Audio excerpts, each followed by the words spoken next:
शर्मा। राष्ट्रपति रामनाथ कोविंद 2 दिवसीय दौरे पर उत्तराखंड पहुंचे हैं। जॉयल ग्रांट एयरपोर्ट पर राष्ट्रपति रामनाथ कोविंद और फर्स्ट लेडी सविता कोविंद का जोरदार स्वागत किया गया। राज्यपाल retired lieutenant general Gurmeet Singh और मुख्यमंत्री पुष्कर सिंह धामी समेत कई नेताओं ने हवाई अड्डे पर राष्ट्रपति रामनाथ कोविंद और उनकी पत्नी का स्वागत किया है। राष्ट्रपति शनिवार को देहरादून के राजभवन में रात्रि विश्राम करेंगे। रविवार को हरिद्वार में राष्ट्रपति दिव्य प्रेम सेवा मिशन के स्थापना दिवस समारोह में प्रतिभाग करेंगे। राष्ट्रपति के दौरे पर प्रशासन ने सुरक्षा व्यवस्था के कड़े इंतजाम किए हैं।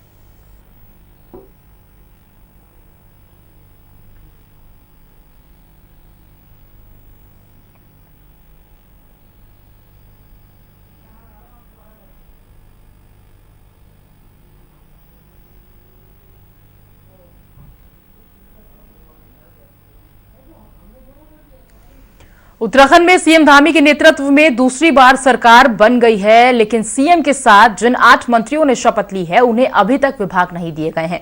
मंत्रियों के विभागों का बंटवारा कब तक होगा, यह एक बड़ा सवाल है। माना जा रहा है कि मंत्रियों के विभागों को लेकर भी पार्टी कसरत कर रही है, क्योंकि दिल्ली दरबार से विभागों के बंटवारे की लिस्ट फाइनल होनी है और आलाकमान इसी कसरत में लगा है कि किस मंत्री को कौन सी जिम्मेदारी दी जाए। दरअसल इस बार मंत्रिमंडल में 3 चेहरे नए हैं, जबकि 5 पुराने मंत्रियों को ही जगह मिली है। कुछ पुराने मंत्रियों का पता कटा है तो कुछ वरिष्ठ नेताओं को मंत्रिमंडल में जगह नहीं दी गई है। सीएम के नाम को तय करने में ही आलाकमान को मंथन करना पड़ा था और अब विभागों के बंटवारे में यही हो रहा है। किस कसौटी में किसे फिट किया जाएगा, इस पर आलाकमान सोच समझकर फैसला लेना चाहता है, जिससे भविष्य में बीजेपी के किसी भी खटपट से बचा जा सके।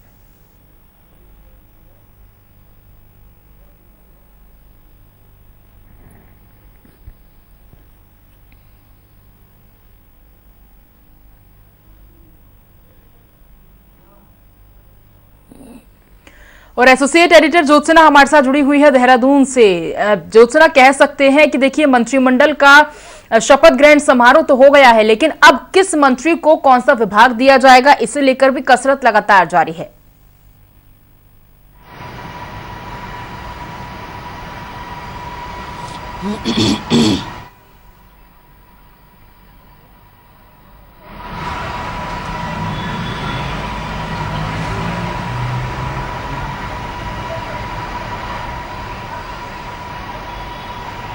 बिल्कुल पूजा, क्योंकि पोर्टफोलियो बटे नहीं है, इसलिए अभी मंत्री विधिवत तरीके से अपना काम शुरू नहीं कर पाए हैं।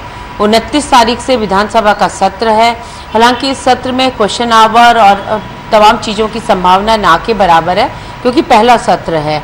लेकिन मंत्री भी चाहते हैं कि उन्हें पोर्टफोलियो मिले तो वो अपना काम शुरू करें। वहीं अगर हम बात करें मुख्यमंत्री की, तो मुख्यमंत्री को बहुत ज़्यादा मंथन करना पड़ रहा है। उसकी वजह साफ है कि 12 में से यानी कि इस समय केवल 9 लोग हैं, मुख्यमंत्री और 8 उनके सहयोगी। 9 लोगों के बीच विभाग बांटने हैं। पुराने मंत्री हैं, वो चाहते हैं कि कंटिन्यूटी में उनको विभाग मिले और एक आध विभाग एक्स्ट्रा भी चाहते हैं। जैसे कुछ मंत्रियों का इंटरेस्ट पर्यटन को लेकर है, कुछ का हेल्थ को लेकर है, तो वो चाहते हैं कि वो विभाग उन्हें मिले, जबकि वो विभाग किसी अन्य मंत्री के पास रहें। तो ये सारी चीज़ें हैं जिसको लेकर के ज़्यादा मंथन करना पड़ रहा है।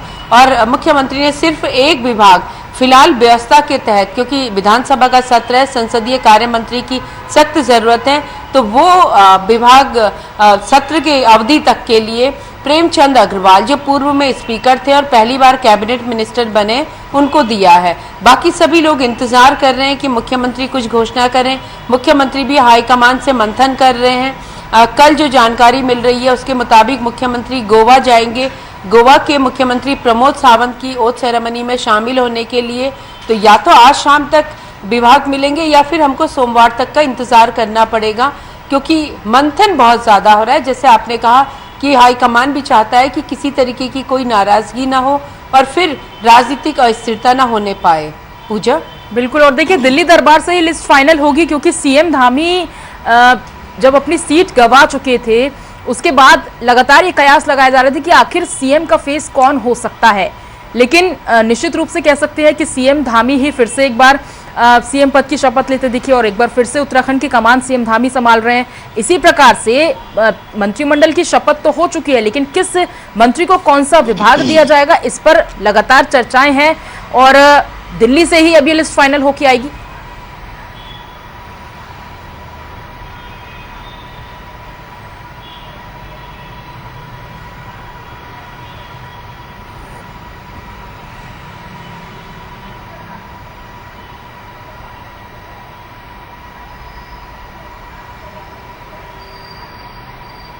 बिल्कुल, देखिए दिल्ली के रायशुमारी के बगैर मुख्यमंत्री कुछ भी नहीं देंगे। वो बात अलग है कि मुख्यमंत्री का थोड़ा सा वीटो काम करेगा, वो मुख्यमंत्री का अधिकार क्षेत्र भी है, लेकिन संभवतः दिल्ली वो एक बार जरूर लिस्ट को दिखाएंगे कि किस मंत्री को क्या देना है। जो हमारे सूत्र बताते हैं कि इसमें लगातार मंथन चल रहा है। मुख्यमंत्री भी चाहते हैं कि जल्दी से जल्दी विभाग मिल जाएं, लेकिन कह सकते हैं कि एक राय नहीं बन पा रही है, क्योंकि आप जानती हैं कि 8 मंत्री इस समय है, 3 स्थान रिक्त हैं। मुख्यमंत्री के पास ऑलरेडी, अगर हम पुराने मंत्रियों की बात करें तो मुख्यमंत्री के पास बहुत सारे विभाग थे, क्योंकि हरक सिंह रावत के भी सारे विभाग मुख्यमंत्री के पास आ गए थे।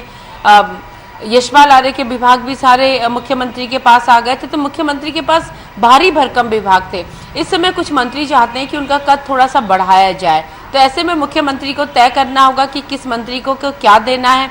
अगर 5 मंत्री हैं उनको अगर कंटिन्यूटी में विभाग दिए जाते हैं, तो फिर उनको किसका कद बढ़ाया जाए, किसको कितना दिया जाए, और 3 मंत्री तो बिल्कुल नए हैं, उनको किस तरीके से विभाग दिए जाएं, इसीलिए ये सारा मंथन हो रहा है। सभी कैबिनेट मिनिस्टर हैं, तो सभी को विभाग इंडिपेंडेंट मिलेंगे, यानी कि कोई न स्वतंत्र प्रभार है न राज्य मंत्री हैं। वही मैं दूसरी चीज आपको बताऊं कि जिन लोगों को हटाया गया है, हालांकि वो सार्वजनिक तौर पर कुछ नहीं कह रहे, लेकिन अंदर खाने कहीं ना कहीं नाराजगी है। चाहे चुफाल की बात करें, चाहे हम अरविंद पांडे की बात करें, या फिर बंशीधर भगत को लेकर, तो आज सदन में जब स्पीकर के लिए बधाई दी जा रही थी, तो विपक्ष के लोगों ने साफ तौर पर कहा कि हम तो नेता सदन से आग्रह करते हैं कि बंशीधर भगत को मंत्री बनाए और संसदीय कार्य मंत्री बनाए, ताकि सदन की व्यवस्था सुचारू चलती रहे। तो इस तरीके की सारी चीजें चल रही हैं, और ये देखना होगा कि मुख्यमंत्री जिस तरीके से खुद को मुख्यमंत्री बनवाने में कामयाब रहे, अपने 8 लोगों की टीम अपनी पसंद से बनाने में कामयाब रहे, उसी तरीके से क्या अपने हिसाब से विभाग देने में कामयाब होते हैं, या फिर कोई प्रेशर इसमें काम आता है। बिल्कुल, ये देखने वाली बात होगी वाकई ज्योत्सना कि किस मंत्री को कौन सा विभाग मिलता है। आप बने रहे हमारे साथ, आपसे आगे भी हम जानकारी लेंगे। तो उत्तराखंड की 5वीं विधानसभा का पहला सत्र 29 मार्च से शुरू होने जा रहा है। 31 मार्च तक चलने वाले सत्र के दौरान राज्य के विकास से संबंधित कई अहम मुद्दों पर चर्चा हो सकती है। माना जा रहा है कि यूनिफॉर्म सिविल कोड का मुद्दा पर भी सरकार बैठक के दौरान काफी अहम फैसले ले सकती है। उधर भले ही अभी तक मंत्रियों के विभागों का बंटवारा नहीं हो सका है, लेकिन 29 तारीख से शुरू हो रहे विधानसभा सत्र को देखते हुए सीएम धामी की संस्तुति के बाद विधानसभा सत्र के लिए कैबिनेट मंत्री प्रेमचंद्र अग्रवाल को संसदीय कार्यों की जिम्मेदारी दी गई है।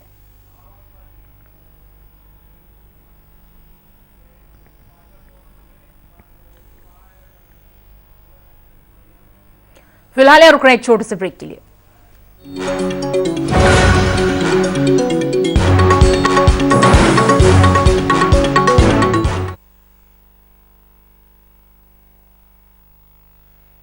सहारा प्रणाम, हस्तक्षेप में आपका स्वागत है। आज हमारे साथ एक ऐसी शख्सियत हैं, आप हमारे दर्शकों को समझाइए। किसी को कन्विंस न कर सको तो कंफ्यूज करो। अंदाज से नहीं चलता है देश, देश चलता है व्यवहार और कानून से।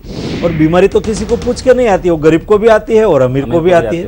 और नए भारत को बनाने के लिए जो रास्ता है वो जल समृद्धि के मार्ग से जाता है। अगले 3 महीने तक मजदूर से वो पैसा नहीं ले रहे हैं। जो सत्ताएं हैं वहाँ पर उनसे पूछा क्या आपने कि भाई आपने इनको पैदल क्यों चलने दिया? जनरल साहब, सहारा न्यूज नेटवर्क एकलौता ऐसा चैनल है हमारे चैनल का नाम है सहारा, इसीलिए मैंने दे दिया था कोरोना गो ये नारा। क्योंकि पर्यटक के लिए सबसे जरूरी होती है भरोसा और सेफ्टी।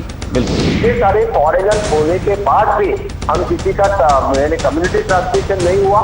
महामारी में हम लोग तुरंत जाके उलझ गए हैं, ये तो कहा जा सकता है कि सर मुड़ाते ओले पड़े। तो एक तरीके से हमारे कम्युनिटी में एक सेंस ऑफ रिस्पॉन्सिबिलिटी भी था, जो पब्लिक ने काफी सपोर्ट किया। आपको जानकारी के लिए मैं कहना चाहूँगा जी कि यहाँ रिकवरी रेट भी बड़ी तेजी से होती है। नॉर्थ ईस्ट उनके कितना नजदीक है। कोरोना धोना नहीं रहना है, अगर अपने भीतर का शौर्य को जगा यह कोई दैवी आपदा है, प्रकृति नाराज है या इंसान की कोई बड़ी भूल है? मैं जो देख रहा हूँ ये प्रकृति का एक संकेत है।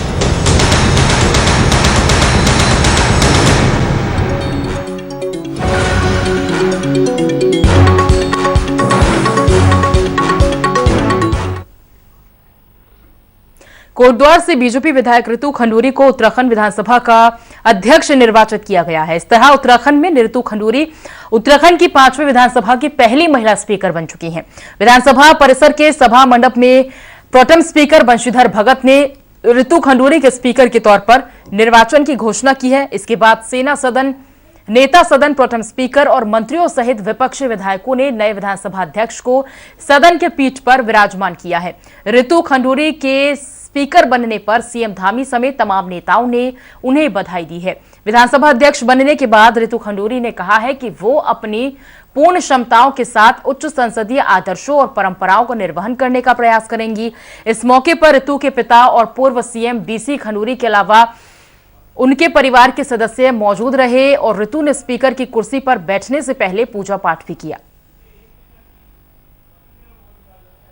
पहले सब मीडिया बंधु का करती हूँ कि आप यहाँ पर हैं और सही माने में आज गौरवपूर्ण क्षण मेरे लिए तो है ही, उत्तराखंड के लिए भी गौरवपूर्ण क्षण है कि आज 5वीं विधानसभा उत्तराखंड में हम विधानसभा अध्यक्ष के तौर पर एक महिला को निर्विरोध निर्वाचित किया गया है। तो मैं बहुत प्रसन्न हूँ, बहुत खुश हूँ। बहनों का ही नहीं उत्तराखंड का सम्मान हुआ है। 22 साल का है उत्तराखंड, नौजवान है उत्तराखंड, छोटा सा एक प्रदेश है उत्तराखंड और शायद बहुत ही पुराने प्रदेशों के लिए और बड़े प्रदेशों के लिए हम प्रेरणा स्रोत आज बन के निकले हैं। तो मैं आज बहुत खुश हूँ।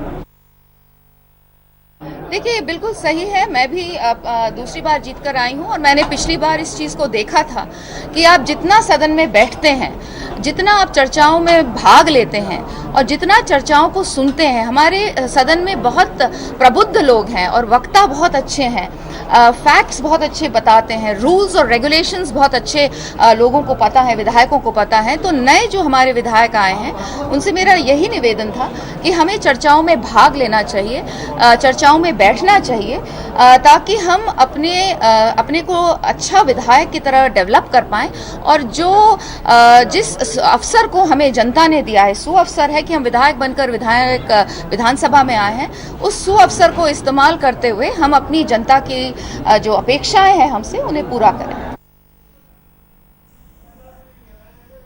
चले ज्यादा से ज्यादा विधायक उसमें भाग लें, ऐसी मैं कामना करती हूँ। जनहित से जुड़े विषय उठते हैं, क्या अपेक्षा आप रखती है, चाहे सत्ता पक्ष या फिर विपक्ष, जो कोई भी जनप्रतिनिधि? देखिए जनहित के उठते हैं, इसमें पक्ष विपक्ष नहीं होता है। विकास होता है तो समग्र विकास होता है, सबका विकास होता है। तो जो भी उठाए, पक्ष उठाए चाहे विपक्ष उठाए, उसको विधानसभा में पूरा संरक्षण मिलेगा और उनको उठाना चाहिए। मुख्यमंत्री पुष्कर सिंह धामी ने भी ऋतु खंडूरी को उत्तराखंड की पहली महिला स्पीकर बनने पर बधाई दी है। उन्होंने कहा है कि विधानसभा अध्यक्ष के नाते बीजेपी ने महिलाओं को सम्मान दिया है। सीएम धामी ने कहा कि विधानसभा अध्यक्ष का पद बहुत महत्वपूर्ण होता है। उन्होंने कहा कि ऋतु खंडूरी के नेतृत्व में सदन उच्च संसदीय आदर्शों को छुएगा।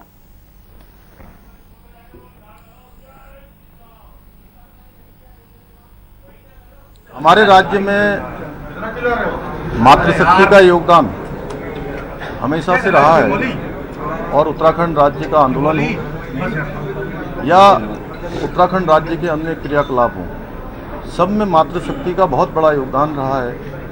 आज का दिन बहुत ऐतिहासिक दिन है, जिस दिन पहली महिला स्पीकर के रूप में आज ऋतु भूषण खंडूरी जी निर्वाचित हुई हैं। उनके नेतृत्व में निश्चित रूप से मातृशक्ति, नौजवान शक्ति और उत्तराखंड के हर क्षेत्र में सभी को आए हुए हमारे निर्वाचित जितने भी सदस्य हैं उनको भी सबको एक मौका मिलेगा, सबको काम करने का अवसर मिलेगा।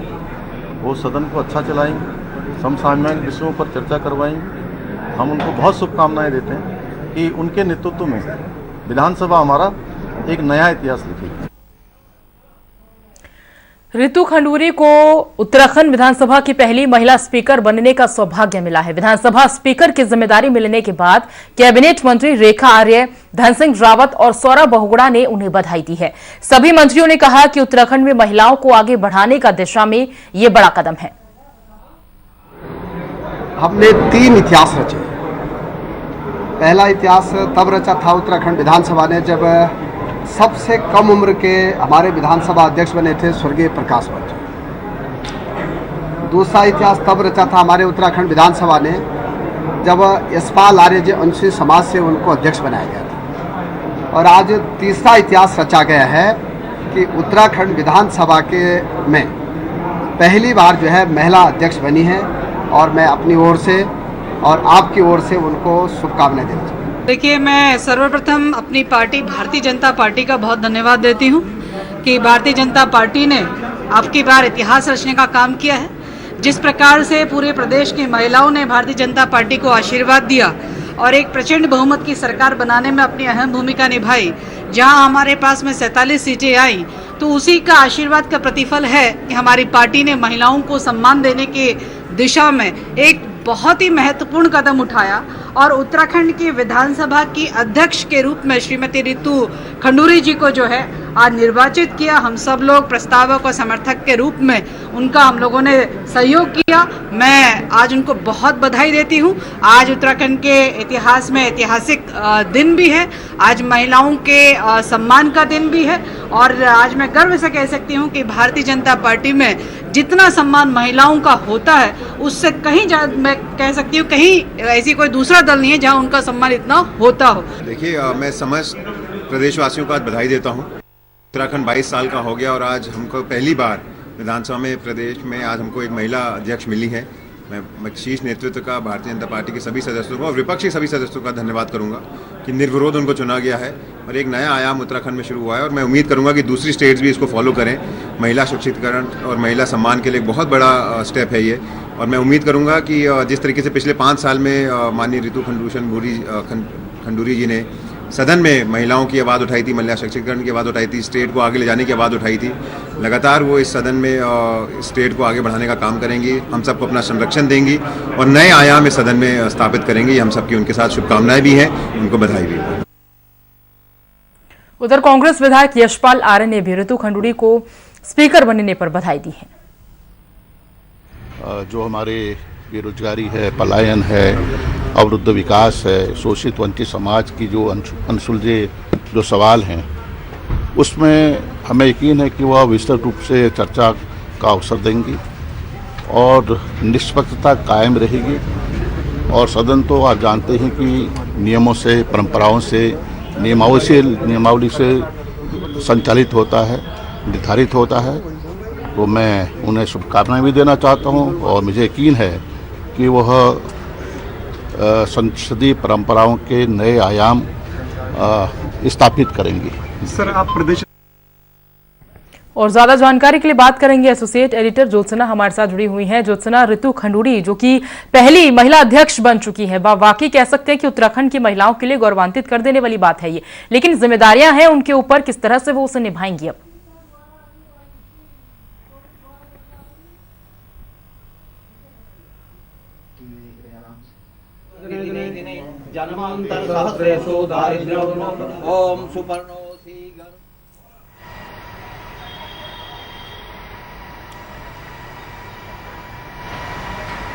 अब देखिए, बिल्कुल पूजा 22 साल बाद उत्तराखंड में महिला स्पीकर मिली है और वो भी रितु भूषण खंडूरी के तौर पर। रितु खंडूरी के साथ एक बहुत मजबूत राजनीतिक विरासत है क्योंकि उनके पिता मुख्यमंत्री रहे उत्तराखंड के और न सिर्फ मुख्यमंत्री रहे, ये राजनेता रहे, बल्कि आज भी लोगों के दिलों में उनके लिए बहुत ज़्यादा सम्मान है और पक्ष और विपक्ष की लाइन से अलग हट करके। आज मैं सुन रही थी कि जब रितु भूषण खंडूरी को बधाई दे रहा था विपक्ष, तो सबने उनको एक ही बात कही कि आप जिस राजनीतिक विरासत को आगे बढ़ा रही हैं वो बहुत ही उसके लिए सम्मान है और हमें उम्मीद है कि आप भी अपने पिता की तरह निष्पक्ष अच्छा काम करेंगी और यहाँ पर सभी को न्याय देंगी। तो इस तरीके की लाइन उनके लिए थी। पूजा, अगर मैं रितु भूषण खंडूरी की बात करूं तो जब वो सक्रिय राजनीति में नहीं आई थी, मैं उससे पहले से उनको जानती हूं बहुत डायनामिक लेडी हैं वो, उत्तराखंड के बारे में बहुत बारीकी से जानती हैं।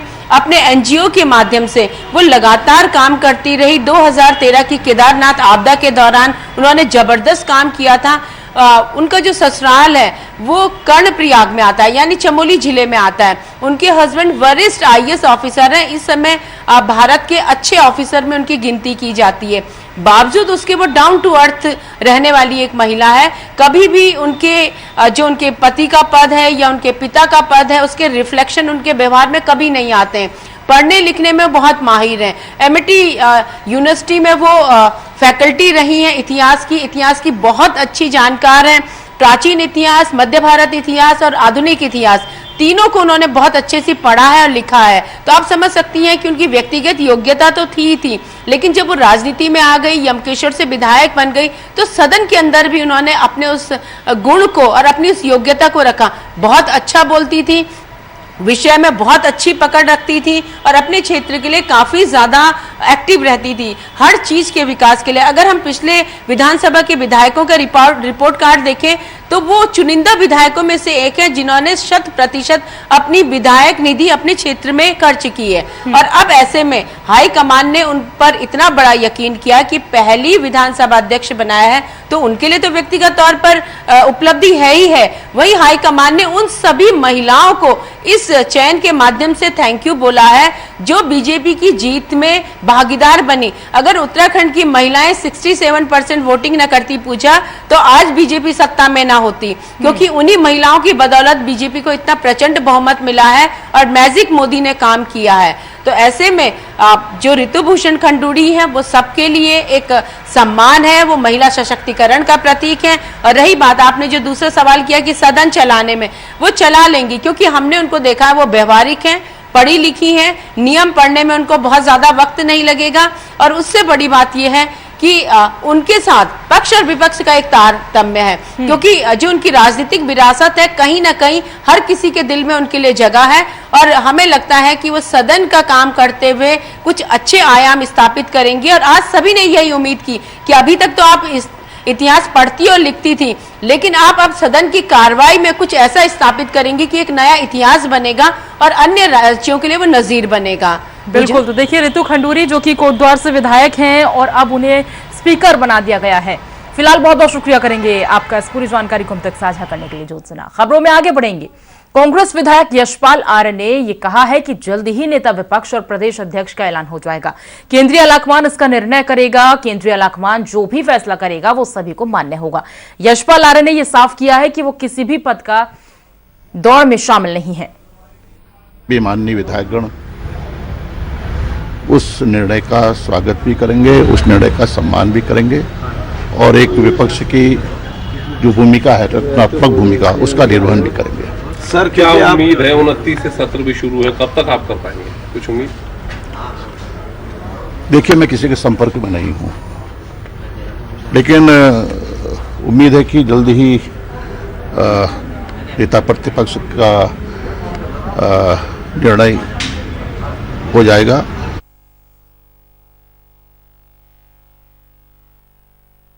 उधम सिंह नगर के बाजपुर में ट्रक और कार की टक्कर में कार सवार शिक्षक गणपत सिंह की मौके पर ही मौत हो गई है, जबकि शिक्षक अतुल अग्रवाल घायल हो गए।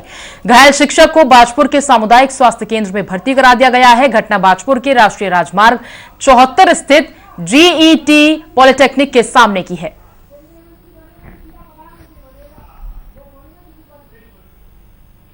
टिहरी जिला मुख्यालय में निजी स्कूलों के एडमिशन